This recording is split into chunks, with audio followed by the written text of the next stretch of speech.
నమస్కారం,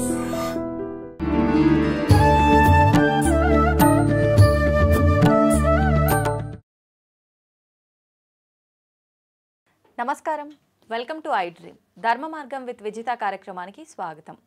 అంటే మన సనాతన ధర్మం గురించి నిజంగా మనం అందరము ఇప్పుడు ఏం వింటున్నాం, ఏం మాట్లాడుతున్నాం, ఎవరికి తోచినట్టు వాళ్ళు సనాతన ధర్మం గురించి మాట్లాడుతున్నారు, అసలు మనం వింటున్నదంతా వాళ్ళు చెబుతున్నదంతా నిజమేనా, ధర్మ ప్రకారంగా ఏముంది, నిజంగా సనాతన ధర్మంలో కనుక మంచి మంచి విషయాలు ఉంటే ఆ మంచి విషయాలు మనకు ఎంతవరకు మంచి మార్గంలోకి తీసుకెళ్తున్నాయి, అవి మనం ఆచరిస్తున్నామా లేదా, మన వేదాల్లో ఏముంది, ఇలాంటి మంచి మంచి విషయాలు ఇప్పుడు వారితో మాట్లాడి తెలుసుకుందాం. ప్రస్తుతం మనతో పాటు ఉన్నారు పరమహంస పరివ్రాజకాచార్య పరమ పూజ్య శ్రీ శ్రీ శ్రీ విజయ భూమానందగిరి గారు మనతో పాటు ఉన్నారు. ఇప్పుడు వారితో మాట్లాడి ఇలాంటి మరిన్ని విషయాలు తెలుసుకునే ప్రయత్నం చేద్దాం.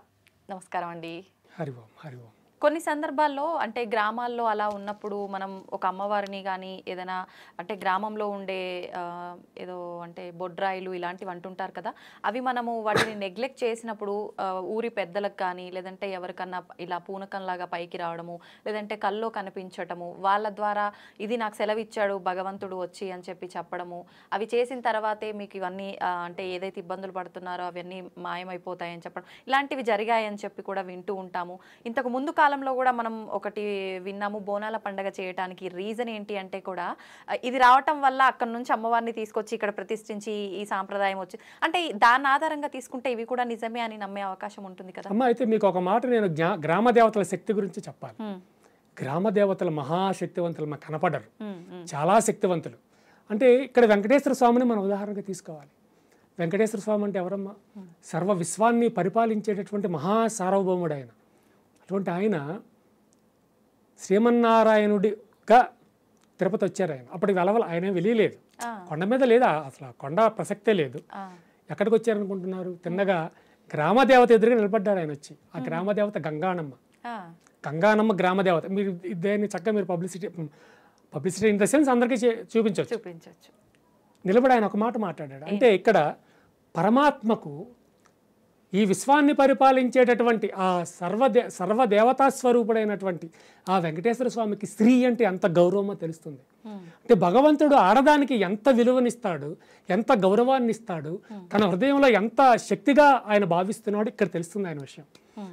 ఆ గంగానమ్మ ఎదురుగా నిలబడి ఒక్కసారి అమ్మ గంగానమ్మ దయతో దర్శనం ఇవ్వను, దయతో అనక్కర్లా, రా అంటే వచ్చేవలసిందే ఆవిడ. డిమాండ్ చేయొచ్చు, రా అంటే వచ్చేయాలి, ఆజ్ఞ వచ్చేయడమే. గడగడా వనుకు స్వామి సెలవివ్వండి, ఏమి ఆజ్ఞ అడగాల ఆవిడ. అమ్మ గంగానమ్మ ఒక్కసారి దర్శనం ఇయ్యమ్మ అన్నాడు. దర్శనం వచ్చేసిందంతే. స్వామి గడగడా వణుకుతో వచ్చింది ఆవిడ. స్వామి ఏమి ఆజ్ఞ, నేను ఒక చిన్న గ్రామ దేవతనే, ఇటువంటి చిన్న గ్రామ దేవతని ఎందుకు ఇట్లా మరీ చేతులు మోడ్చి మరి అమ్మ ఒక్కసారి దర్శనం అని ఎందుకు అడిగారు స్వామి? చెప్పండి స్వామి, సెలవివ్వండి స్వామి, మీ ఆజ్ఞానుబద్ధరాలని స్వామి అని. ఈవిడ పాపం ఒకవేళ లోపలేమో ఈవిడికి తెలియదు ఎందుకు పిలిచాడు. పిలిచిప్పుడు ఏం చేస్తాడో, ఏం శిక్ష వేస్తాడో తెలియదు. వెంకటేశ్వర స్వామి ఎంతటి కరుణామయుడు, అంతటి మహాశిక్షకుడు కూడా, శిక్షించడం కూడా తెలుసు ఆయనకి. ఆవిడ వచ్చి అన్నాడు ఈయన, అమ్మా నీ యొక్క అనుమతి కోసం నేను నిన్ను ప్రార్థించాను తల్లి, నువ్వు నాకు దర్శనం ఇచ్చావు, నాకు 1000 జన్మల పుణ్యం వచ్చిందమ్మా అన్నాడు. ఒక స్త్రీ తన ముందు దర్శనం ఇచ్చిందంటే ఈయన ఏమన్నాడు? 1000 జన్మల పుణ్యం వచ్చేట్లేనమ్మా అన్నాడు. ఇంత పరమాత్మ వాళ్ళ అలా ఆ భావన ఎదురుగా ఉన్నటువంటి స్త్రీ మీద ఈయనకున్న భావన మనం అక్కడ అర్థం చేసుకోవాలి. ఆ తల్లి స్వామి ఏమిటి అన్యాయం, మీరెక్కడ నేనెక్కడ, సర్వ విశ్వప్రభు మీరు, ఏదో చిన్న ఏదో గ్రామంలో ఉండేది ఒక సర్పంచ్ గాడి పక్కన ఉండే ఒక బెంబర్ లాంటి దాన్ని నన్ను పట్టుకుని ఇంత పెద్ద మాటలు మాట్లాడుతున్నారు, చెప్పండి స్వామి తమరికి ఏం కావాలో చెప్పండి, తమరు ఆజ్ఞ ఇవ్వండి అంటే స్వామి ఏం కోరాడో తెలుసా? అమ్మా నీకు ఎదురుగా 7 కొండలు ఉన్నాయి కదా, ఈ 7 కొండల మీద ఒక ప్రదేశంలో ఒక కొండ మీద నేను నా 2 దేవేరులతో కలిసి వెలుద్దామని అన్న ఉద్దేశం నాకు కలిగింది. కనుక ఈ కొండల మీదకి ఎక్కడానికి, నేను అనుకున్న కొండ మీద ఏ కొండ మీద నీవు వెలయమంటావు అక్కడ వెలయడానికి దయతో నాకు అనుజ్ఞ ఇవ్వు తల్లి అన్నాడు. ఈ భూమి ఎవడదమ్మా? ఇక్కడ ఉన్న అణువు మొదలు బ్రహ్మాండం వరకు ఆ బ్రహ్మాండేశ్వరుడు ఆయనే కదా. ఒక చిన్న గ్రామదేవత ఎందుకు అడగడం? ఎందుకమ్మా అడిగాడు చూడండి. అంటే ఆయనలో ఉన్నటువంటి ఆ భక్తి భావన, ఆమె చిన్న దేవతే కావచ్చు, చిరుదేవతే కావచ్చు, ఒక గ్రామ దేవతే కావచ్చు, కానీ she is the female lady, అంటే స్త్రీకి ఇవ్వవలసిన గౌరవం. అంటే తనకు మాతృస్థానంలో ఉంది ఆవిడ, అది సంగతి. నాకు మాతృస్థానంలో ఉన్నటువంటి దానివి కనుక నీకు ఇంత గౌరవాన్ని ఇస్తున్నా అంటే ఆవిడ గడగడ వణికిపోయింది. గంగానమ్మ, స్వామి ఏం మాట్లాడుతున్నారు, ఇక్కడ అణువు మొదలు బ్రహ్మాండం వరకు మీరే కదా సర్వేశ్వరుడు, మీ ఇష్టం వచ్చినట్టు ఎక్కడ కావాలంటే అక్కడ వెళ్ళవచ్చు, దీనికి నన్నే ఎందుకు మీరు అనుజ్ఞ అడుగుతున్నారు స్వామి అంటే, అమ్మ నీవు సాక్షాత్తు నాకు తల్లి లాంటి దానివి కనుక తల్లి ఆశీస్సులు బిడ్డకు ఉండడం ప్రధానం, అందుకే నీ ఆశీస్సుల కోసం అడుగుతున్నానమ్మా, నీవు ఎక్కడ వెలియమంటావో చెబితే అక్కడ నేను వెలుస్తానికి నా ఇద్దరు దేవేరులతో నేను సిద్ధంగా ఉన్నానమ్మా అని అంటాడు. అప్పుడు ఆవిడ మళ్ళా భయపడిపోయాయి, స్వామి మీరు ఎక్కడ వెలుస్తారో వెలియండి, పోనీ ఈ కొండ మీద వెలవమంటావా, దీని మీద వెలియమంటావా, దాని మీద వెలియమంటే ఇవిడ అయోమయంగా చూస్తుంది ఆయన అడుగుతుంటే. స్వామి మీరు ఇక్కడ వెలియండి, అక్కడ వెళ్ళవద్దని చెప్పడానికి నేనెవరండి, సర్వాధికారి మీరు కదా అంటే, సరే అయితే ఎక్కడ వెలుస్తానని ఒక కొండను చూపించారు ఆయన. స్వామి తప్పకుండా వెలియండి, నిజంగా శాశ్వతముగా ఈ సృష్టి ఉన్నంత వరకు, ఈ సృష్టి అయిపోయిన తర్వాత కూడా మీరు నా ఎదురుగానే కొండ మీద ఉన్నారు అంటే నాకెంత భాగ్యం, కనుక తప్పకుండా వెళ్ళండి స్వామి అంది ఈవిడ. అప్పుడు ఈయన ఒక కొండ మీద శ్రీమన్నారాయణుడు, అప్పటిదాకా ఆయన పేరు శ్రీమన్నారాయణుడే, అప్పుడు ఒక కొండ మీద ఆయన కాలు పెట్టాడు. ఎప్పుడైతే ఆ కొండ మీద ఆయన కాలు పెట్టాడో వెంకటేశ్వరుడు అయిపోయాడు. ఆ కొండ పేరు వెంకటాద్రి. వెంకటాద్రి అనే కొండ మీద ఆయన కాలు పెట్టాడు కనుక అప్పటి నుంచి ఆ కొండ ఏమన్నాము అంటే వెంకటాద్రి. ఆద్రి అంటే కొండ, అంటే వెంకటాద్రి అంటే వెంకటేశ్వరుడు వెలిసిన ఆ కొండ మీద వెలిసాడు కనుక ఆయన పేరు వెంకటేశ్వరుడు. అప్పటి వరకు ఆయన ఏమన్నాం శ్రీమన్నారాయణ అన్నాం. ఆ వెంకట అద్రి, ఆ వెంకట అనే కొండ మీద ఆయన కాలు పెట్టాడు కనుక వెంకటేశ్వరుడు, అందుకని ఆయన వెంకటేశ్వరుడు. అంటే ఇది చాలదమ్మా గ్రామదేవత యొక్క శక్తి పాఠం వాళ్ళు అంచనా వేయడానికి. పరమాత్మే గ్రామదేవత కంటే ఒక స్త్రీమూర్తికి ఇచ్చినటువంటి గౌరవాన్ని మనం తెలుసుకోవాలంటే ఈ చిన్న సంఘటన చాలు కదమ్మా. అయితే స్వామివారు అక్కడ వెలిసిన తర్వాత ఏం జరిగింది అంటే ఈ విషయం అందరికీ తెలిసింది. ఇప్పటికీ కూడా అక్కడ గంగానమ్మ అమ్మవారి తిరునాళ్ళు జరుగుతుంది ప్రతి సంవత్సరం కూడా. ఆ అమ్మవారి తిరునాళ్లకు స్వామివారి కొండ మీద స్వామివారి గర్భాలయం దగ్గర నుంచి సారె వెళ్తుంది ప్రతి సంవత్సరం అమ్మవారికి. ఎందుకంటే ఆవిడను తను తల్లిగా భావించాడు, ఒకడు మాతని సోదరిగా కూడా భావించాడు, తల్లిగాను భావించాడు. స్త్రీలు అంటే భగవంతుడు ఇచ్చేటటువంటి స్థితి. మరి వేరే వేరే దేవుళ్ళు ఉన్నా అంటే వేరే వేరే మతాలకు సంబంధించి ఎవరైనా ఒక స్త్రీమూర్తికి ఇంత గౌరవం ఇచ్చిన దాఖలాలు ఉన్నాయమ్మా? లేదండి. హైందవ ధర్మంలోనే ఉంటుంది. ఈ హైందవ ధర్మంలోనే భగవత్ ప్రేరితమైనటువంటి ఈ యొక్క హైందవ ధర్మము భగవత్ ప్రేరితం అని కూడా అనడానికి లేదు, భగవంతుడి కన్నా ముందు నుంచే ఉంది హైందవ ధర్మం. ఇక్కడ ఈ ధర్మంలోనే దేవతలు సైతం ఉద్భవించారు. అదమ్మా, దేవతలందరూ కూడా క్యూలో ఉంటారట. అక్కడ ఆ సత్యలోకంలో క్యూలో ఉండి ఎప్పుడు మేము భూలోకం వెళ్తాం, ఎప్పుడు మేము భూమి మీద అవతరిస్తామని చూస్తూ ఉంటారట. ఎందుకంటే ఈ భూమి మీద మాత్రమే కర్మలు చేసే అవకాశం ఉంటుంది. ఒక మంచి పని చేయాలి, ఒక ఉత్తమమైన పని చేయాలి అంటే భూమి మీద మానవ జన్మ ఎత్తవలసిందే. భూమి మీద మానవ జన్మ అయితే దుష్ట శిక్షణ చేయవలసిందే. అంటే నేను కర్మ చేయాలంటే భూమి మీదకి రావాల్సిందే. అందుకని దేవతలందరూ ఎదురు చూస్తూ ఉంటారట, మేము ఎప్పుడు భూమి మీదకి వెళ్తాము, మేము భూమి మీద ఎప్పుడు మేము అవతారాన్ని చేస్తాము అని. మరి అంతటి మహాపుణ్యమైన జన్మ మనకు వచ్చినప్పుడు మనం దాన్ని మంచి మార్గంలో తీసుకెళ్లి మోక్షం పొందాలని చూడకుండా రకరకాల బంధాలు బంధుత్వాల మధ్య పడి కొట్టుమిట్టాడుకోవడం. వీడేంటి నిన్నగాక మొన్న నా ముందేమో ఒక 2 పోర్షన్లు ఇల్లు కట్టుకుని ఇప్పుడు పెద్ద షాపింగ్ కాంప్లెక్స్ కట్టాడు, వీడికన్నా నేను బాగా ఎదిగిపోవాలి. అలా ఒకరి నుంచి ఒకరు. ఈడి నిన్నగాక మొన్న నా ముందు ఊరి మీద తిరిగాడు, ఇప్పుడు ఎమ్మెల్యే అయ్యాడు, నేను ఎంపీనైనా కావాలి, లేదా మినిస్టర్ అయినా కావాలి. ఒకరి మీద ఒకరు పోటీతత్వం పెరిగిపోయిందమ్మా.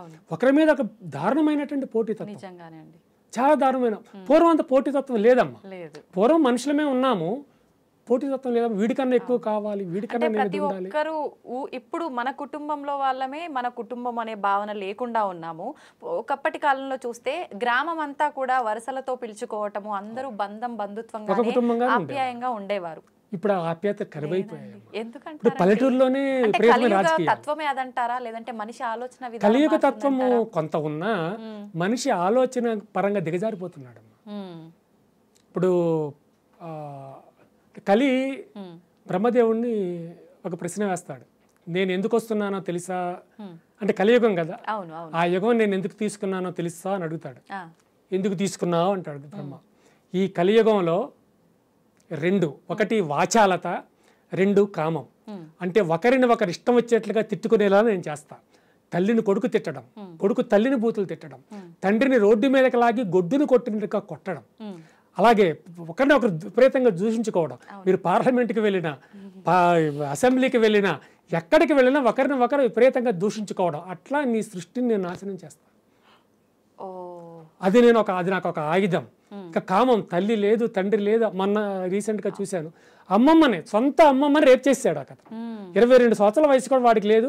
సొంత అమ్మమ్మ, కన్న తల్లిని కన్నటువంటి తల్లి రేప్ చేశాడు. ఆవిడ పోలీస్ కేసు పెట్టి ఇట్లా చేసి ఏడ్చుకుంటూ పెట్టి ఆఖరికి ఆవిడ ఆత్మహత్య చేసుకోవడానికి వెళ్తే ఏదో కొంతమంది దొండు కాపాడారు. తప్పమ్మా కాను, ఆ దుర్మార్గుడు ఇలా చేశాడని. అంటే మేము ఒక క్షేత్రంలో ఉన్నప్పుడు ఒక బంగారం లాగా చక్కగా ఉన్నటువంటి ఒక ఆడపిల్ల, అలాగే బాగా నల్లగా ఉన్నటువంటి ఒక కుర్రవాడిద్దరు వచ్చి మేము మీ యొక్క ఆశ్రమంలో వివాహం చేసుకుందాం అనుకుంటాం, అనుమతి ఇవ్వండి అంటే నాకు డౌట్ వచ్చింది. లేదమ్మా, ఆశ్రమాల్లో ఆశీర్వాదం లభిస్తుంది తప్ప పెళ్ళిళ్ళు ఉండవు, మీరు బయటికి వెళ్ళి చేసుకోండి అన్నాం. సరే, వాళ్ళు వెళ్ళిపోయిన తర్వాత ఒక 4 రోజులకి ఒక 10-15 మంది ఒక ఆడవాళ్ళు మగవాళ్ళు కలిసి వచ్చారు. వీళ్ళిద్దరు ఫోటో చూపించారు. చూపించి, స్వామి వీళ్ళిద్దరూ మీ దగ్గరికి ఏమైనా వచ్చారా, పెళ్లి చేయమని ఏమైనా అడిగారా అంటే, అవునమ్మా చేయమన్నారు, మేము ఇక్కడ పెళ్లిళ్ళు చేయమని పంపించేసాము, ఆశీర్వాదం కావాలంటే ఆశీర్వాదం ఇస్తామని పెళ్లిళ్ళు చేయమని పంపించేసామంటే, వీళ్ళిద్దరూ మా మనుషులేనండి, వీళ్ళు వెళ్ళిపోయారు, వీళ్ళ కోసం ఎదుగుతున్నాము అన్నారు. నేను అడిగాను, అడగకుండా ఉండవలసిందేమో, అడిగాను కర్మగాలి, వాళ్ళిద్దరు ఎవరు అని అడిగితే తండ్రి కూతుళ్ళు అండి అన్నారు. ఈమె చిన్నాన్నగారు, సొంత చిన్నాన్న, ఇతను కూతురు, చిన్నాన్న అబ్బాయి అనమాట, బాబాయి కూతురు, అమ్మాయికి తండ్రి వరుస. సొంత చిన్నానే. వాళ్ళు పెళ్లి చేయమని మమ్మల్ని అడిగారు స్వామీజీ, మేము చేయమని చెప్పాము, ఇల్లు వెళ్ళిపోయారు, మాకు అనుమానం వచ్చి ఇలాంటి క్షేత్రాలు వచ్చి పెళ్లి చేసుకోవడానికి సిద్ధపడ్డారా. ఎందుకమ్మా దుర్మార్గం. అంతేకాదు, మా పూర్వాశ్రమానికి సంబంధించిన బంధురికంలో కూడా అమెరికాలో ఉంటున్నటువంటి ఇద్దరు వచ్చి తోడబుట్టిన అన్నా చెల్లెలు మాకు పెళ్లి చేయండి అని గొడవ పెట్టి కూర్చున్నారు. బుద్ధి ఉందా మీకు, జ్ఞానం ఉందా? తోడబుట్టిన అన్నా చెల్లెలకి పెళ్ళి ఏంటమ్మా అంటే, మాకు అలా అనిపించింది, మీరు చేస్తారా మానేస్తారా, మీరు చేయము అంటే మేము వెళ్ళి చేసుకుంటాం అంతే, మీ చావు మీరు చావండి, దూరంగా వెళ్ళిపోయి పంపించేసాం బయటకంటే, మీరు ఏం చేసుకుంటారో మాకు అనవసరం, మా దగ్గర ఈ డిస్కషన్ వద్దని పంపించేసాం. ఏంటమ్మా, ఏమిటి ప్రపంచం అట్లా తయారవుతుంది, ఈ మానవ జాతి ఎక్కడికి వెళ్తుంది, ఏమిటి దుర్మార్గం. ఇంత మరి కలియుగమనే అనాలి, కలిలోనే ఇటువంటివి వస్తాయంటే పూర్వం కూడా జరిగాయి, మన వేదకాలంలో కూడా ఇటువంటి కొన్ని జరిగాయి, అంటే చాలా తక్కువ, ఇప్పుడు చాలా ఎక్కువ. అంటే ఇప్పుడు మన ఇంటి ఎదురుగా మన ఇంటి పక్కన జరుగుతున్నాయి, అప్పుడు ఎప్పుడో జరిగాయి ఎక్కడో ఏదో ఊళ్ళో, కానీ మన ఇంటి దగ్గర ఇక్కడ ఇటువంటివి జరుగుతున్నాయి ఈ రోజుల్లో. ఎంత దుర్మార్గం అయిపోయిందమ్మా. అంటే మానవ సంబంధాలు పలచబడిపోతున్నాయి, ఒక అన్న తమ్ముడు మధ్య కూడా పలచబడిపోతున్నాయి చాలా సందర్భాలు. అందరి విషయాల్లో కాకపోవచ్చు, చాలా విషయాల్లో అట్లాగే జరుగుతున్నాయి. ఆహార పద్ధతి కానీ, ఆహారం తినే విధానం కానీ, వండే విధానం కానీ ప్రతి ఒక్కటి చూసుకుంటే ఒకప్పటి కాలంలో కన్నా ఇప్పుడు చాలా మార్పులు అయితే వచ్చాయి. దానివల్లే ఆరోగ్య సమస్యలు కూడా తలెత్తుతున్నాయి. నిజంగా అప్పట్లో అందరూ కలిసి కూర్చునే విధానం కానివ్వండి, కిందే కూర్చునే విధానం కానివ్వండి, అదంతా చాలా పద్ధతిగా ఉండేది. దాని గురించి అంతా ఒక్కసారి తెలియజేయండి. భోజనం అంటే ఇప్పుడు మనకి ఆత్మీయంగా ఎంతైనా శక్తి ఉండొచ్చు, కానీ శరీరం అనేది ఒకటి ఉందిగా. అవునండి. ఈ శరీరం జర్జరీభూతం, అంటే పంచభూతాల ద్వారా ఏర్పడింది. ఒక క్షేత్రాన్ని ఒక స్వామివారిని ఆహ్వానించారు. స్వామి ఒక్క నిమిషం అండి అని పక్కకు వచ్చి చిన్న టాబ్లెట్ వేసుకోవాలి, నేను షుగర్ కంట్రోల్ టాబ్లెట్ వేసుకుంటూ ఉంటే సరే వేసుకున్నాను. వేసుకుని వెనక్కి తిరిగేసరికి 50 మంది భక్తురాళ్ళు ఇలా గడ్డ మీద చేయబట్టుకుని, కొందరు మూతి మీద చేయబట్టుకుని, కొందరు ఆశ్చర్యంగా చూస్తున్నారు. ఏమిటి ఆయన, ఏమిటి ఎంత ఆశ్చర్యంగా చూస్తున్నారు, ఇప్పుడు ఏం జరిగింది అన్నాను. స్వామి మీరు ఏం చేశారు మీకు తెలుసా అన్నారు. ఏం చేశాను, టాబ్లెట్ వేసుకున్నాను అంతే కదా అన్నాను. మీరు స్వామీజీ అండి, మీరు సన్యాసులండి, మీరు టాబ్లెట్లు వేసుకోవటం ఏంటి అంటే, అమ్మా నాకు కొంచెం చిన్న శారీరకంగా చిన్న లోపం ఉందమ్మా, టాబ్లెట్ వేసుకున్నాను అంటే, అరే మీలాంటి వాళ్ళు టాబ్లెట్లు వేసుకోకూడదు కదా, మీరు మహాశక్తివంతులు కదా అన్నారు. అన్నానమ్మా, ఈ శరీరం ఎవరు చేశారని మీ ఉద్దేశం?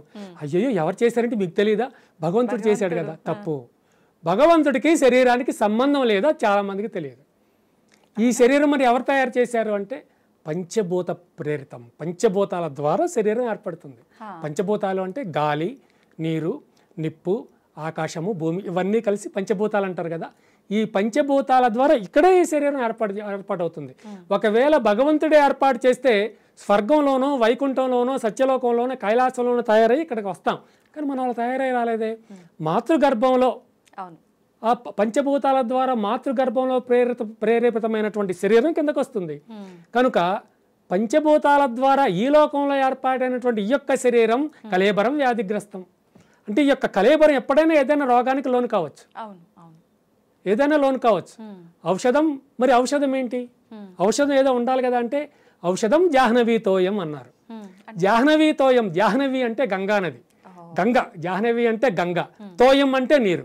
మీరు కొంచెం గంగా నదిని కనుక స్వీకరిస్తే, తాగితే మిగిలిన రోగాలని మట్టుమాయం అయిపోతాయి. ఇప్పుడు గంగా నదిని మనం అలా ఉంచామా?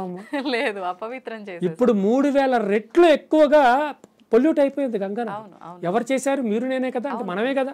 మన ప్రజలందరం కలిసి మీరు స్నానం చేయండి కానీ సర్ఫ్ రాసుకో, సబ్బులు, షాంపులు, నానా రకాలుగా అక్కడే బట్టలు ఉతకడం, అక్కడే అంట్లు కడగటం, సగం కాలినటువంటి పార్థివ దేహాలను మళ్ళీ అంటే పూర్తిగా దేహాన్ని కాలిస్తే కట్టెలు ఖర్చు అవుతాయని అక్కడ వాళ్ళు ఏం చేస్తారంటే సగం కాలగానే ఆ దేహాన్ని గంగా నదిలో వదిలేస్తారమ్మా.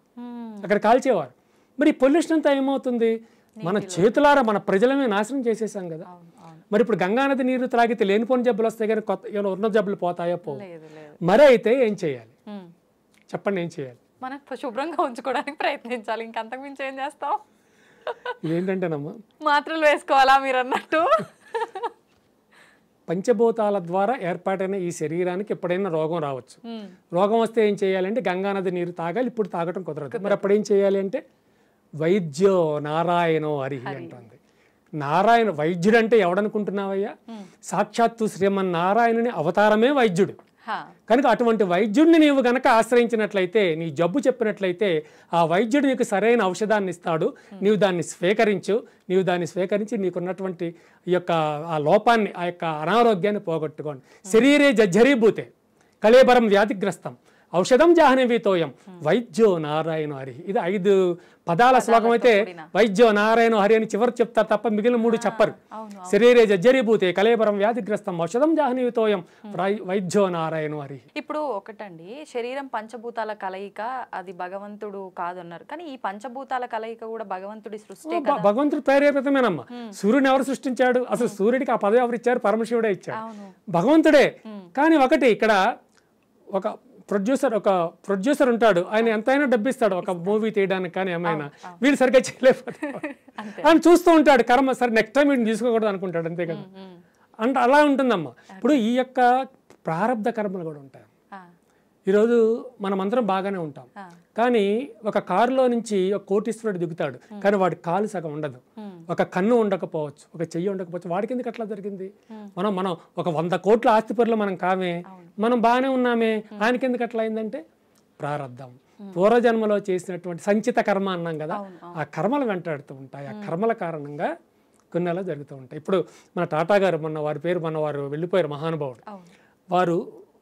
వారు రిటైర్ అయిన తర్వాత, అంటే వ్యవహారం నుంచి వారు బయటకు వచ్చిన తర్వాత వారికి జీతం ఎంతో తెలుసమ్మా? నెలకి ఎంత అని వారికి శాంక్షన్ చేశారు. నెలకి ఎంత ఇస్తే ఎంత ఇస్తాం అనుకుంటున్నారు? 1,50,00,000. 1,50,00,000 నెలకమ్మా. కానీ ఆ 1,50,00,000 కూడా అందులో 2-3 లక్షలు ఖర్చు పెట్టుకుని మిగిలిన డబ్బంతా భారతదేశానికి అప్పచెప్పిన మహానుభావుడు రతన్ టాటా గారు. అందుకని నేను ఆయన గురించి ఒక వీడియో చేస్తూ మా బంగారు రతనాల టాటా అని నేను చెప్పడం జరిగింది. కానీ ఆయన అంత కోటీశ్వరుడు. వ్యవస్థల నుంచి బయటికి రాకముందు 1,000 కోట్లకి 1,00,000 కోట్లకి ఆయన అధిపతి. మరి ఇంత అధిపతి అయినటువంటి వ్యక్తి మరి వివాహం ఎందుకు చేసుకోలేదమ్మా? ఆయన తోబుట్టువులు వాళ్ళందరూ వివాహాలు అయిన వారు, ఈయన మాత్రమే చేసుకోవాలి. ఎందుకు చేసుకోలేదు? అంటే బంధాల్లో చిక్కుకుపోతే ఇవన్నీ చేయలేను, ఇలాంటి ఆలోచనలు కొన్ని ఉంటాయి. అదే కర్మేనమ్మా. ఆవిడ ఒక యాంకర్ని చేసుకోవడానికి ఆయన సిద్ధపడ్డారు. ఆ యాంకర్ కూడా ఆవిడ బాలీవుడ్ యాక్ట్రెస్, పేరు మనకు చెప్పకూడదులేండి. వారిలో కొన్నిసార్లు వారు ప్రైవేట్గా మాట్లాడుకున్నారు కూడా వివాహం గురించి, చేసుకోవాలని కూడా అనుకున్నారు. మరి ఏం కారణం వచ్చిందో ఈవిడనో అందో తెలియదు, ఆయన విసుకున్నాడో తెలియదు, మొత్తానికి దూరం అయిపోయారు. ఆ తర్వాత ఈయన మరణించిన అనంతరం ఆ యాంకర్ కూడా ప్రకటించారు, మేము గతంలో కలిసి ఉన్నాము, మేము మ్యారేజ్ కూడా చేసుకుందాం అనుకున్నాం, కానీ కొన్ని కారణాల వల్ల మ్యారేజ్ అనే వ్యవస్థ నుంచి మేము తప్పుకున్నాము, ఆయన వేరే నేను వేరే ఉన్నాము అని పాప ఆవిడ కూడా అంతకుముందే ఉంది తెలుసు నాకు. ఆ తర్వాత ఆవిడే స్వయంగా చెప్పింది ఆ విషయం. అట్లా మనదంతా ప్రారంభం అమ్మ, గత జన్మలో ఏదో ఉంది సంథింగ్. సో దానికి కారణం ఏదో భగవంతుడు తెలుసు, మనకు తెలియదు. ఇప్పుడు అట్లా జరిగింది అంతే. కానీ మహానుభావుడు అద్భుతమైన వ్యక్తి రతన్ టాటా గారు, అందులో అనుమానం లేదు. ఫ్లోలో వచ్చేసింది అంతే ఆయన గురించి. అంటే ఇప్పుడు కర్మ అన్నారు, కర్మ నుంచి తప్పించుకోవడం సాధ్యమేనా? అసలు కర్మ గురించి గీతలో ఏం చెప్పబడి ఉంది? సంచిత కర్మ అన్నారు, ప్రారబ్ధ కర్మ అన్నారు, అసలు ఇంకా ఎన్ని రకాల కర్మలు ఉన్నాయి? అమ్మా ఉన్నాయమ్మా, సంచిత కర్మ, ప్రారంధ కర్మ ఉన్నాయి. అసలు కర్మను తీసుకుందాం ముందు మనం. కర్మ అంటే ఏమీ లేదమ్మా, జస్ట్ నథింగ్ బట్ వర్క్. ఇప్పుడు ఇది కర్మే చేస్తున్నది, కర్మే జరుగుతుంది ఇక్కడ, కర్మ చేస్తున్నాం. అయితే ఈ కర్మలో ముందు 3 విషయాలు తీసుకోవాలి. 1 మనస్సు, 2 బుద్ధి, 3 ఆత్మ. ఈ మనస్సు ఏం చేస్తుందంటే వీళ్ళు ఇక్కడ ఎవరూ లేరు. అది తీసుకుని ఆ సెల్ ఫోన్ ఎవరో మర్చిపోయా, దాన్ని తీసుకుని జేబులో పెట్టుకుని వెళ్ళిపోయాను, వీళ్ళు ఎవరికి తెలియదు, నేను వెళ్ళిపోవచ్చు. వెళ్ళనా వద్దా, తీసుకోనా వద్దా అని మనసు ఆలోచిస్తుంది. ఈ మనసు ఆలోచనతోనే ఉంటుంది, తీసుకోనా వద్దా అని మనసు ఆలోచిస్తుంది. తర్వాత బుద్ధి ఏం చేస్తుందంటే పర్వాలేదు ఎవడో చోట తీసుకో అంటుంది అనమాట. అప్పుడు తీసుకుని జేబులో పెట్టేసుకుంటాను. ఈ ఆత్మ ఉన్నదే మూడవది ఆత్మ, అది గమనిస్తూ ఉంటుంది అంతే. కృష్ణ భగవానుడు ఇక్కడ మన గుర్తుకొస్తాడు. ఆత్మ దేనిని తాకదు, ఆత్మను నీరు తాకలేవు, నిప్పు తాకలేదు, ఏ విధమైన పాపకర్మలు ఆత్మని తాకవు. కనుక ఇది తీసుకున్న పాపం బుద్ధికి వస్తుంది తప్ప ఆత్మకి రాదు. కనుకనే ఆత్మ ఎప్పుడు ప్లెయిన్గా ఉంటుంది. మరి ఆత్మకు ఏది తగలనప్పుడు శరీరం వదిలిపెట్టాక మళ్ళీ ఆత్మ ఇంకో శరీరంలో వెళ్ళిన తర్వాత అదే ఆత్మ ద్వారా క్యారీ ఈ బుద్ధి ఈ ఆత్మే ఉంటాయి అమ్మ. అక్కడ ఈ బుద్ధి ఈ ఆత్మే వస్తాయి, ప్రతి జన్మకి ఇవే వస్తాయి. కానీ తను పెరుగుతున్నటువంటి ఆ పెరుగుదల పరంగా అతనిని పెంచేటటువంటి తల్లిదండ్రులు లేదా గురువుల కారణంగా ఆ బుద్ధి మారుతూ వస్తుంది. ఆ బుద్ధి మారి దొంగతనం చేయడం తప్పు, ఆడవాళ్లను ఇష్టం వచ్చినట్లుగా మాట్లాడడం కానీ తప్పు, మన ఇంట్లో వాళ్ళని కన్న వాళ్ళను తల్లిదండ్రులను మనం వ్యతిరేకించడం తప్పు అనేటువంటి భావాలతో ఎదిగి ఉత్తమమైన వ్యక్తిగా అతడు తీర్చిదిద్దపడతాడు. అయితే మొత్తానికి ఇప్పుడు ఈ కర్మలు ఇవి కూడా మనం కర్మలు పాపపు కర్మలు చేసిన వాళ్ళు నరకానికి అని చెప్పి, మంచి కర్మలు చేసిన వాళ్ళు స్వర్గానికి అని చెప్పి అంటారు. కొంతమంది అంటారు అసలు ఈ స్వర్గం నరకం అనేవి ఎక్కడో లేవండి, మనం చనిపోయిన తర్వాత ఎక్కడో పైకి వెళ్ళి అనుభవించడం ఇదంతా కాదు, మనం భూమిపైన ఉన్నప్పుడే, మనం జీవనం సాగిస్తున్నప్పుడే ఈ స్వర్గం నరకం ఉంటుంది, మనం పడే కష్టాల వల్ల, మనం పడే సుఖాల వల్ల అంటారు. నిజంగా ఈ స్వర్గం నరకం ఉన్నాయా? ఒకసారి మనం చేసుకున్న కర్మ అనేది మీరు ఇందాక అన్నట్టు మనం సంచిలో వేసుకుంటున్నామన్నారు, ఆ వేసుకునేది నిజంగా వేసుకుంటామా, వేసుకుంటే అది ఎటెళ్ళిపోతుంది? యాక్చువల్గా స్వర్గం నరకం ఇట్స్ ట్రాష్, అసలు లేవు. ఏదో నిన్ను నూనెలో పెట్టి వేయించేస్తారు, అలా వేయిస్తారు, అదేమి కాదు. కాకపోతే ఆ రోజులు అది ఎందుకు క్రియేట్ చేయబడింది అంటే మనుషులను సక్రమమైనటువంటి మార్గంలో నడిపించడం కోసం తయారు చేయబడిందే తప్ప అదొక ఊహ, అదొక భ్రమ అంతే. అంతే తప్ప స్వర్గాలు నరకాలు లేవు. స్వర్గం వెళ్ళిపోతే పెద్ద పెద్ద డాన్స్తో వచ్చి డాన్సులు చేసేస్తారు, పిచ్చి పిచ్చి అమ్మాయి అవన్నీ కరెక్ట్ కాదు. అదే వేదాల్లో లేవు. వేదాలలో స్వర్గం గురించి నరకం గురించి చెప్పబడలేదు. భగవద్గీతలో కూడా స్వర్గ నరకాలు ఉండవు. స్వర్గం గురించి నరకం గురించి చెప్పడం పడదు. ఎక్కడ స్వర్గం ఎక్కడ నరకం ఉంది అంటే నీవు ఏదైతే ఒక ఉత్తమమైనటువంటి కార్యం చేస్తావో అది స్వర్గం, ఏదైతే ఒక నీచమైనటువంటి పని చేయాలి అనుకుంటావో అది నరకం చేయడం అంతే. అయితే మరి అనుభవాలు ఉండవంటే తప్పకుండా ఉంటాయి. ఈ జన్మలోనే మనం అనుభవించవచ్చు, లేదా నెక్స్ట్ ఏదైనా భగవంతుడు జన్మను అనుగ్రహించినట్లయితే యాక్చువల్లీ మేమేమనుకుంటామంటే మాకు జన్మ వద్దు, మళ్ళీ మేము తిరిగి మరొక స్త్రీ గర్భంలో ఎదిగి ఆమె యోనిలో నుంచి బయటకు వచ్చేటటువంటి జన్మరాహిత్యాన్ని మాకు ఇవ్వు, మాకు మళ్ళీ జన్మ వద్దని మేము కోరుకుంటాం. కానీ కొంతమంది మళ్ళీ జన్మను ఎత్తుతారు. ఆ జన్మ స్వీకరించినప్పుడు ఏమవుతుంది అంటే ఇవన్నీ వచ్చేస్తాయి. ఇందాక చెప్పినట్టు సంచిత కర్మలు అవన్నీ వాళ్ళకి అంటుకునే ఉంటాయి. పసిబిడ్డగా ఉన్నప్పుడు అవేమీ తెలియకపోవచ్చు, కానీ ఎదుగుతున్న కొద్దీ ఆ కర్మలు అనుభవిస్తూ ఉంటారు. ఇప్పుడు చూడండి, ఒక తల్లిదండ్రులు 2-3 బిడ్డలను కంటారు. 3 బిడ్డలు బాగానే ఉంటారు, పుట్టిన 4వ వాడికి చెయ్యో కాలం వంకర వస్తుంది, లేదా 3-4 ఒకడు బాగోడు, ఒకడు మెంటలీ డిటాచ్ చేయి ఉంటాడు. మరి ఎందుకు వస్తున్నాయి అవన్నీ? ఇద్దరు బిడ్డలు 3 బిడ్డలు బాగా కన్నటువంటి వారు 3వ వాడు 4వ వాడిని కూడా అట్లాగే కనాలి కదా. మరి పుట్టిన ఈ 2-3 బిడ్డల్లో ఒకడే ఎందుకు అట్లా తయారవుతున్నాడు? కర్మ అనుభవించవలసింది, కర్మ అక్కడ అనేది కర్మ అనేది అక్కడ తెలుస్తుందమ్మా. అలాగే చాలామంది అనుకుంటారు, అయ్యో మేము ఏ వ్యాపారం చేసినా కలిసి రావడం లేదు, ఏ ఉద్యోగం చేసినా ఆ దిక్కుమాల ప్రమోషన్ కూడా రావడం లేదు, ఏమిటి ఇదంతా చాలా బాధపడుతూ ఉంటారు. కానీ ఇది కూడా కర్మే. ఎందుకంటే మీరేం చేస్తారంటే పోయిన జన్మలో మనం ఏం చేస్తాము అంటే ఎదుటివాడికి వచ్చేటటువంటి ప్రమోషన్ ఏదో రకంగా మనం అడ్డుకున్నాం, ఆ కర్మ మనకు తగిలి ఈ జన్మలో మనకు ఒక్క ప్రమోషన్ కూడా రాదు. అటువంటివి కూడా ఉంటాయమ్మా. భగవంతుడు చూస్తూ ఉంటాడు అనుకుంటాం, కానీ చూస్తూ చేస్తూ ఉంటాడు, అది చెప్పడం మనకి. కానీ ఆయన చూస్తూ ఉంటాడు, చేస్తూ ఉంటాడు, నడిపిస్తూ ఉంటాడు. ఆయన భగవంతుడు పరమాత్మ పెద్ద దొంగమ్మ, దొరకడు మనకి.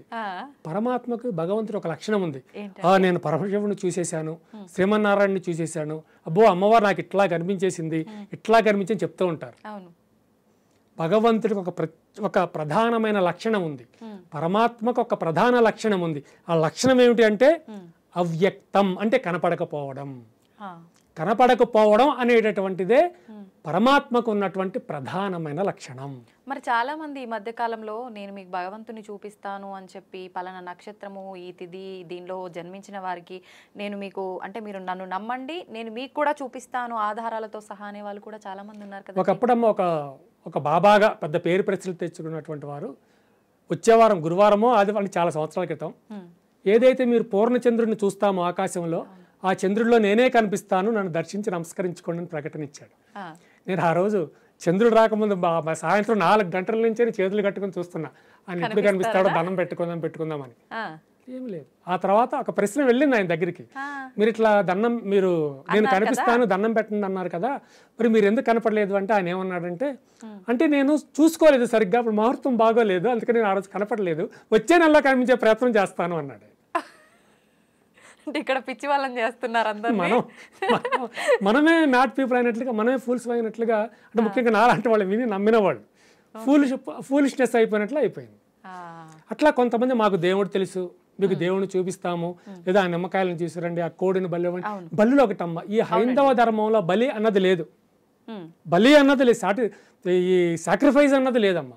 సాక్రిఫైస్ అన్నది ఉంది, బలి అన్న పదం ఉంది కదా. బలి అన్న పదం ఉంటే లేదని మీరు ఎట్లా అంటారు? సంస్కృత పదం బలి ఉంది కదా. అంటే బలి అంటే ఏమిటి అంటే అన్నాన్ని సమర్పించడం, అమ్మవారికి కానివ్వండి, స్వామివారికి కానివ్వండి, అన్నపు ముద్దని సమర్పించడం, అంతే, అదే బలి. నేను కూడా బలి నిత్యము చేస్తుంటాను, ఇంచుమించుగా కుదిరినప్పుడల్లా. బలి ఏమిటి అంటే నేను శుభ్రంగా ఏదైతే కొంత ముద్ద కలిపి ఒక భగవంతుడికి నేను నైవేద్యంగా సమర్పిస్తూ ఉంటానో దానినే తీసుకువెళ్ళి మా ఆశ్రమం పైన పెట్టేస్తాను. అంటే ఆకాశంలో ఎగిరేటటువంటి పక్షులకు అది ఆహారంగా ఉంటుందన్న విధానంతో అవి చక్కగా వచ్చి ఆహారాన్ని తిని వెళ్తాయి. అలాగే ఎండాకాలం నేను ఎక్కువ నీళ్లు కూడా పెడుతూ ఉంటాను, అవి వచ్చి తాగి వెళ్తాయి. దీన్ని బలి అని అంటారు. కాకపోతే ఎదుటి వాళ్ళు బలి ఏమిటంటే చంపేయడం, ఆవుల్ని చంపడం, అవి చంపడం, మన వాళ్ళు కోళ్ళని చంపడం, అది తప్పమ్మా. అది తప్పు. భగవంతుడు ఎప్పుడు బలిని కోరడు. ఒక జంతువుని నా పేరు మీదుగా చంపండి అని వేదంలో లేదు. కానీ గ్రామ దేవతలు బలి కోరుతారు, గ్రామానికి. గ్రామ దేవతలు కూడా కోరరమ్మా. వీళ్ళు గ్రామ దేవత పేరు చెప్పి తాము తినడానికి ఏర్పాటు చేసుకునే ఏర్పాట్లు దిక్కుమాలిన ఏర్పాట్లు.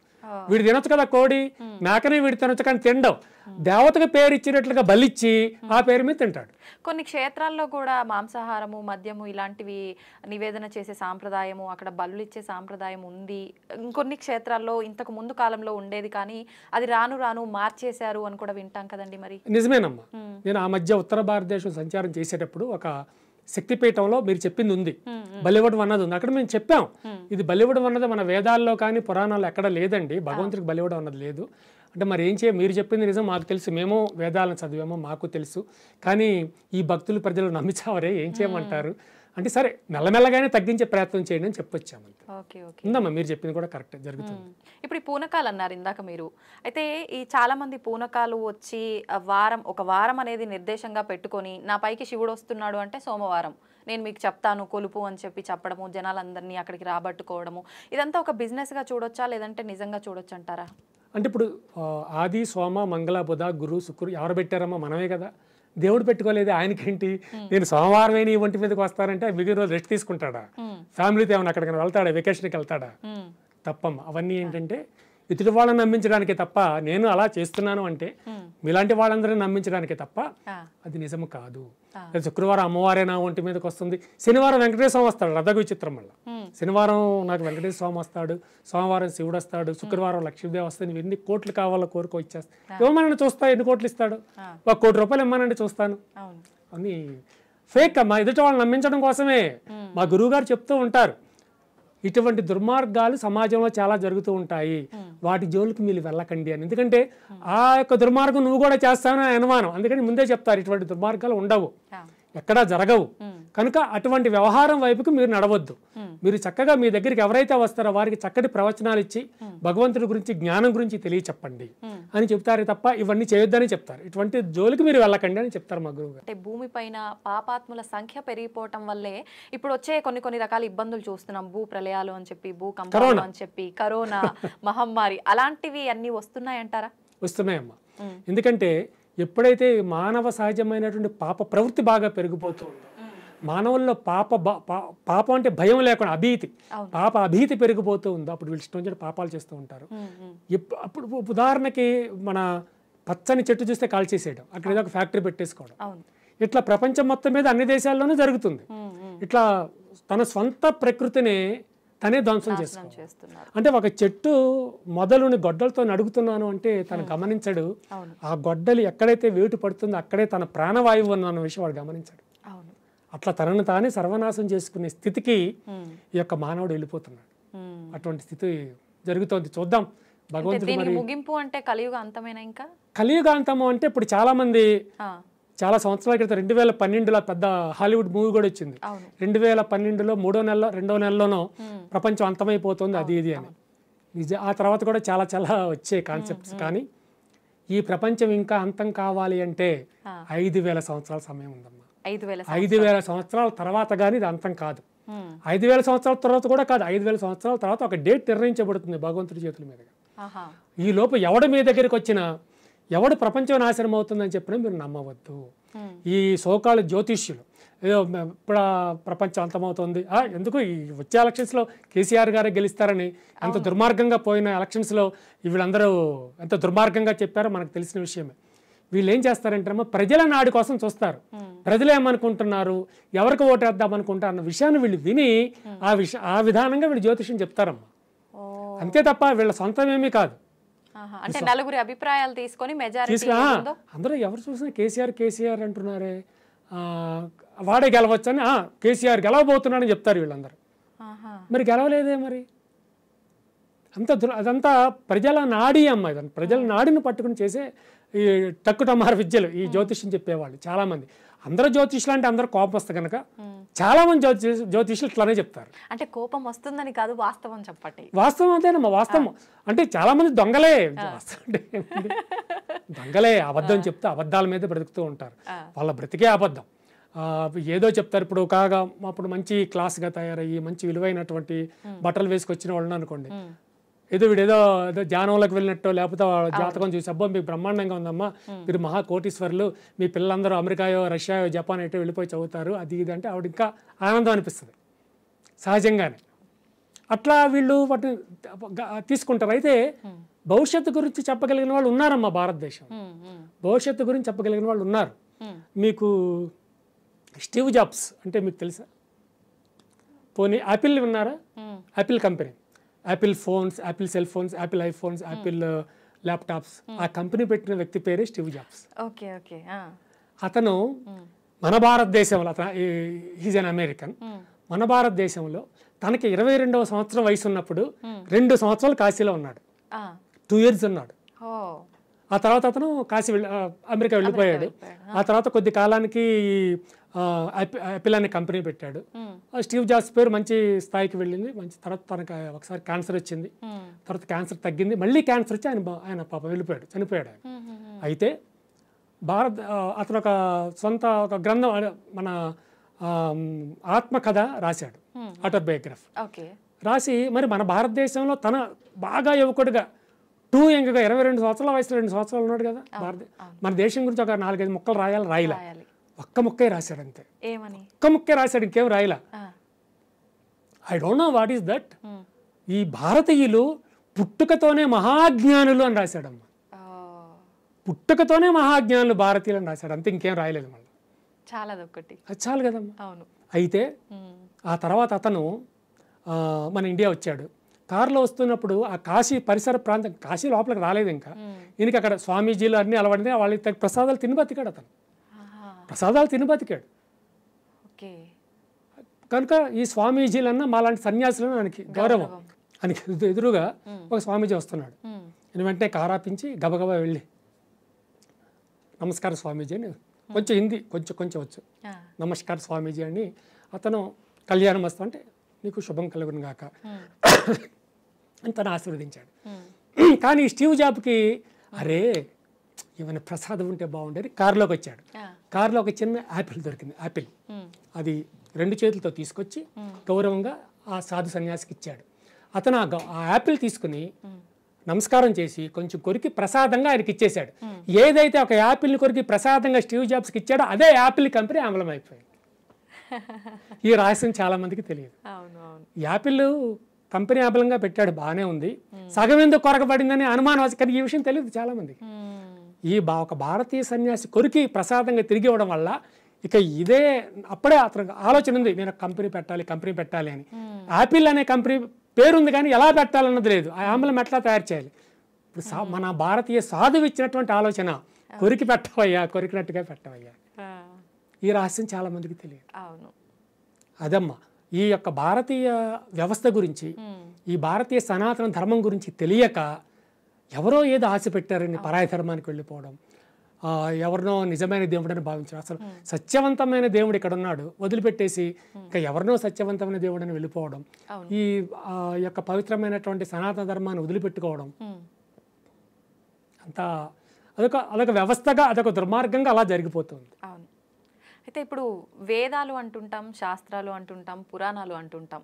ఇవన్నీ సనాతన ధర్మంలోనే ఒక భాగాలా, లేదంటే వేదం వేరు సనాతన ధర్మం వేరా? అసలు వేదం అంటే ఏంటండి? సనాతన ధర్మం ఉద్భవించింది వేదంలో నుంచి అమ్మ. వేదంలోంచే సనాతన ఈ ధర్మం. వేదము అనేది భగవంతుడి కన్నా ముందే ఉద్భవించింది. కనుకనే సనాతన ధర్మము వేదము తర్వాత ఉద్భవించినవాడు భగవంతుడు అని చెప్పాలి మనం. వేదంలో ఒక్క భగవంతుడి గురించే చెప్పడం జరిగింది. అతడే దేవేంద్రుడి గురించి చెప్పారు. వేదాల్లో దేవేంద్రుడు అనే పదం ఎక్కువసార్లు కనిపిస్తూ ఉంటుంది. సో అది మన ఈ విశ్వం పుట్టక ముందు నుంచే ఉన్నవి అవన్నీ. ఆ యొక్క విధానంలో హైందవ ధర్మం వేరు కాదు, అందులో నుంచే ఉద్భవించింది. ఇప్పుడు మీ తండ్రి గారు వేరు, మీరు వేరు అంటే మనం అంగీకరించగలిగింది. మా తల్లిదండ్రులు నేను ఒకటే, అంతే. ఈ యొక్క సనాతన ధర్మము, హైందవ ధర్మము, వేదము, సనాతనము ఇవన్నీ ఒకటే, ఒకే వ్యవస్థ. ఒక దాంట్లో నుంచి ఒకటి ఉద్భవించాయి. ఈ సనాతన ధర్మం విషయం ఒక్క విషయం చెప్పాలి అంటే దీనికి మించినది విశ్వంలో మరొకటి లేదు. సనాతనము అంటే అత్యంత పురాతనమైనది, కానీ దీనికన్నా పెద్ద మతాలు 2 ఉన్నాయి ఆల్రెడీ. ఇప్పుడు ఉదాహరణకి క్రైస్తవ మతం తీసుకోండి, ప్రపంచంలో కల్లా పెద్ద మతం, అందులో అనుమానం లేదు. పెద్ద మతం అదే, అంటే ఎక్కువ అంతే, పాపులేషన్ ఎక్కువగా ఉన్నది క్రైస్తవ మతంలో. ఆ తర్వాత పెద్ద మతం ఏది ఉన్నది అంటే ఇస్లామిక్ మతం. అది సుమారు 50 నుంచి 60 దేశాల్లో ఉంది. ఇక ఈ క్రైస్తవ మతం అనేది సుమారు 100-125 దేశాల్లో ఉన్నది. ఈ హైందవ ధర్మం ఎన్ని దేశాల్లో ఉంది? ఇప్పుడైతే 3-4 దేశాల్లో కన్నా ఎక్కువ కనిపించడం లేదు. కానీ ఇప్పుడు ఆఫ్రికా ఖండంలో చాలా ఉత్తమమైన స్థితిలో ఇప్పుడు ఈ హైందవ ధర్మం వెళ్తుంది. ఆఫ్రికా ఖండంలో కానివ్వండి, అమెరికాలో కానివ్వండి, రష్యాలో కానివ్వండి, ఇప్పుడు చాలా మంచి స్థితిలో ధర్మం వెళుతుంది. కొంతమంది యూట్యూబర్లు కానివ్వండి, మేము హైందవ ధర్మానికి మేము చాలా గొప్ప చేస్తున్నామని కానివ్వండి, కొంతమంది ఇష్టం వచ్చే తిట్టడం మొదలు పెడుతున్నారు యూట్యూబ్లో. అంటే ఆ ధర్మం అట్లాగా, ఈ ధర్మం ఇట్లాగా అని. అలా తిట్టవలసిన పని లేదమ్మా. పరాయి ధర్మాన్ని మనం తిట్టకూడదు, తిట్టవలసిన అవసరం లేదు. వాళ్ళ ధర్మంలో వాళ్ళు వెళ్తున్నారు. నీది సనాతన ధర్మం అయినప్పుడు నీ సనాతన ధర్మం గురించి గొప్ప చెప్పుకో, అంతే తప్ప ఎదుటి ఎందుకు తిట్టాలి? ఇప్పుడు అమెరికాలో మన హైందవ ధర్మం గురించి మాట్లాడుతూ ఎదురు ధర్మాన్ని తిరిగి తిట్టేవాళ్ళు అక్కడ ఎవరు లేరు. మరి హైందవ ధర్మం ఎందుకు పైకి వస్తుంది? రష్యాలో కూడా హైందవ ధర్మం గురించి గొప్ప చెప్పేవాళ్ళు ఉన్నారు తప్ప ఎదురు ధర్మం గురించి క్రిస్టియానిటీ బాగా శక్తివంతమైంది. రష్యాలో చాలా శక్తివంతమైంది క్రిస్టియన్ ధర్మం. మరి క్రిస్టియన్ ధర్మాన్ని తిట్టేవాడు అక్కడ లేడు, మరి ఎందుకు హైందవ ధర్మం పైకి వస్తుంది? ఈ ఆఫ్రికా దేశాలు మొత్తం క్రిస్టియానిటీ దేశాలే. మరి ఘనా లాంటి దేశాల్లో ఇప్పుడు హైందవ ధర్మం ఎక్కువగా వస్తుంది. అక్కడ హైందవ ధర్మాన్ని పొగిడేవాళ్లే తప్ప ఎదుటి మతాన్ని తిట్టేవాడు లేడే, మరి ఎందుకు పైకి వస్తుంది హైందవ ధర్మం? కానీ నువ్వు హైందవ ధర్మాన్ని, ఎదుటి ధర్మాలు ఇక్కడ తిడుతున్నావు, మరి అవే ఎక్కువ పైకి వస్తున్నాయి. నీ ధర్మం ఎందుకు తగ్గుతుంది ఇక్కడ? అంటే నీవు చేసేదంతా కేవలం పబ్లిసిటీ కోసం అన్నమాట. ఆ పబ్లిసిటీ కోసం అన్నది పక్కన పెట్టేస్తే నీవు నీ స్వధర్మం ఎంత గొప్పదో, నీ సనాతన ధర్మం ఎంత పవిత్రమైనదో నువ్వు ఎంతకాలం చెప్పుకుంటావో అంతకాలము నీ ధర్మం ఉద్ధరింపుగానే ఉంటుంది. నీ ధర్మం ఎప్పుడు పడిపోదు, అది శాశ్వతమైనది. ఎప్పటికైనా ఈ ప్రపంచానికి ఆవశ్యకమైనది హైందవ ధర్మమే, హైందవ సనాతన ధర్మమే. నిజంగా మన సనాతన ధర్మం చాలా గొప్పది, వేదాలు చాలా గొప్పవి. అంటే సనాతన ధర్మం కన్నా ముందు నుంచి ఉన్నాయే వేదాలు, వేదాల నుంచే సనాతన ధర్మం వచ్చింది. ఓకే, నిజంగా ఈ విషయం చాలా మందికి. ఇంకొక విషయం, వేదాల గురించి మీరు అన్నారు కనుక, వేదాలలో ఒక చిన్న విషయం దగ్గర నుంచి అతి ఉత్తమమైన విషయం కూడా చెప్పబడింది. ఉదాహరణకి మీరు పళ్ళు ఎలా తోముకోవాలి, ఏ వైపు ముఖం పెట్టి తోమాలన్నది కూడా వేదంలో ఉంది. అలాగే ఆ గోవుకి పాలు ఎలా పిండాలి, గోవు ముఖాన్ని ఏ వైపు పెట్టి పాలు పిండాలన్న చిన్న విషయం గురించి కూడా వేదంలో ఉంది. అంటే మన నిత్య జీవితంలో ఏ రకంగా ఉండాలి, లేసిన దగ్గర నుంచి పడుకునే వరకు ప్రతి వేదం వల్ల తెలుస్తుంది. క్లియర్ ఇన్ వేదాస్, చాలా క్లియర్ గా ఉంది వేదం. గురువు నువ్వు ఎలా గౌరవించాలి, నీ తల్లిదండ్రులు ఎట్లా గౌరవించాలి, భగవంతుడికి ఎట్లా గౌరవం చేయాలి, అని చాలా క్లియర్ గా ఉందమ్మా. మనం ఎవరి దగ్గర నుంచో నేర్చుకోవాల్సిన అవసరం లేదు, మన వేదంలోనే ఉంది. అయితే అవన్నీ ఆ వేదాలను అందరూ చదివే అవకాశం ఉండదు. కనుకనే భగవానుడు ఈ యొక్క భగవద్గీతను ప్రపంచానికి ఇచ్చేసాడు. గీత చదివితే మనకు వేదాలు చదివినట్లే. వేదాలలో ఉన్నటువంటి మెయిన్ కాంటెంట్ అంతా భగవద్గీతలో ఉంది. భగవద్గీతను మనం ఫాలో అయితే వేదాన్ని ఫాలో అయినట్లే. ఓకే, నిజంగా చాలా మంచి విషయాలు తెలియజేశారండి. వేదాలలో ఇంత మంచి విషయాలు ఉన్నాయి, అవి భగవద్గీత రూపంలో మనకు తెలియజేశారన్నారు. కానీ ప్రత్యేకించి వేదాల గురించే మీ మాటల ద్వారా మరొక మంచి ఎపిసోడ్లో మాట్లాడుకుందాం. ఇప్పటి వరకు ఇంత మంచి విషయాలు మాకు తెలియజేసినందుకు ధన్యవాదాలండి. శుభం.